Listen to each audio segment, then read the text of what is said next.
got a big pile of books. Ugh.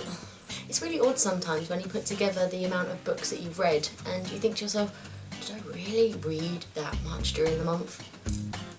I read all of these, well, books. It's actually quite surprising seeing as one, was ill at the beginning of the month, so hardly read, and 2, was in a kind of a reading slump as well. So for me to have read these 9 books is pretty amazing. But yeah, let's get to it. First of all, I read The Book Thief by Marcus Zusak. Now, this was absolutely fantastic. This was my second time in reading this because the first time I got about halfway through and then had a reading slump and didn't pick it up ever again. Well, until now. It was just a very powerful book and it was fictional, but it had non-fictional aspects in it in the way that it was set in Nazi Germany. So it was all stuff that was real and all stuff that could have and probably did actually happen, which is quite traumatising to be honest. And yes, I did cry a tiny bit at the end. Ready Player One by Ernest Cline. Now this is amazing and I will say this now, this is my favourite book of 2013 so far, and everything in this book is absolutely phenomenal, and I've actually got a review on this, so I'll leave that down below so you can check that out. Wonder by R.J. Palacio. Now, I wasn't really that keen on this book. I'd heard a lot of people saying about how it was amazing and it's won all sorts of prizes, but I didn't really see the big fuss about it, to be honest. I didn't really like the writing style. Although it was supposed to be told mainly from a 10-year-old's perspective, I just didn't like reading from the mind of a 10-year-old. I just found it to be simple, and I know it's going to be like that, but it just didn't sit well with me, and I didn't think that it was a very realistic book in the circumstances. Before I Fall by Lauren Oliver. Loved this book.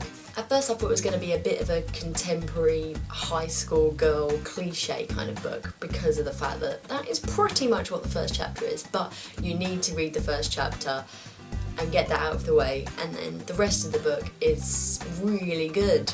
Like, I was honestly very surprised at how much I liked this book.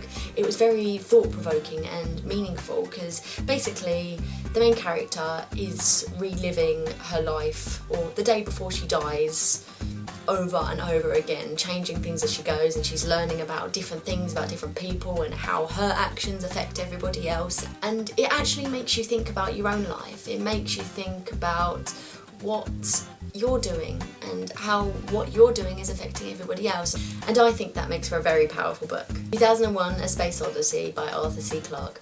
Now this is in my to be read pile for April, but I was really tempted not to read this as I really wasn't in the mood for any sci-fi. Not that I've ever been in the mood for sci-fi, but I forced myself to read this and it was okay.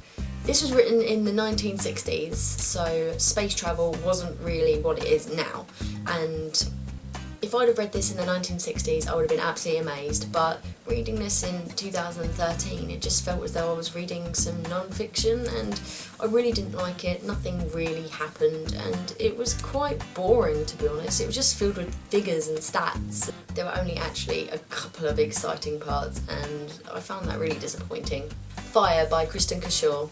Now this is the second in the Graceling series. I was really looking forward to this as I loved Graceling, but I just didn't think that this lived up to Graceling, to be honest. I found the characters to be really annoying and quite shallow. I didn't really think that anything happened in this book. The plot was really slow as well, so that made for an even more boring read. I was so tempted to actually stop this halfway through because I just didn't like it. It was just boring. I don't know, it just wasn't what I was expecting. Percy Jackson and the Sea of Monsters and Percy Jackson and the Curse of the Titans. Now these books are part of the Percy Jackson series, which everyone I'm sure is aware of. I'd already read the first one last year, so I got the box set and decided to read a few. Sea of Monsters, absolutely amazing. just as good as The Lightning Thief. Action, adventure, everything was happening, loved the characters, loved the development, but Curse of the Titans was a little bit boring for me. I didn't think that much happened, and what did happen was quite meh. I wasn't really keen on some of the newer characters in the book and some of the bad guys. I don't know, it just lacked something that the first and the second book didn't have. I spoke to my friend about this, who had been bugging me for ages to read this series, and I hope you're happy now that I've got the box set if you're watching. And he agreed that it was actually his least favourite book, so I'm glad that I wasn't the only one.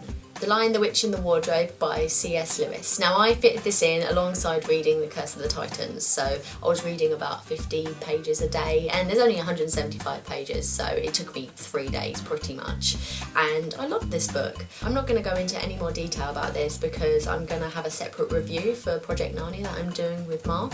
They really are surprisingly good for the short length that they are, because as I said, this is only 175 pages long, so it doesn't take you that long to read, and it's packed with adventure.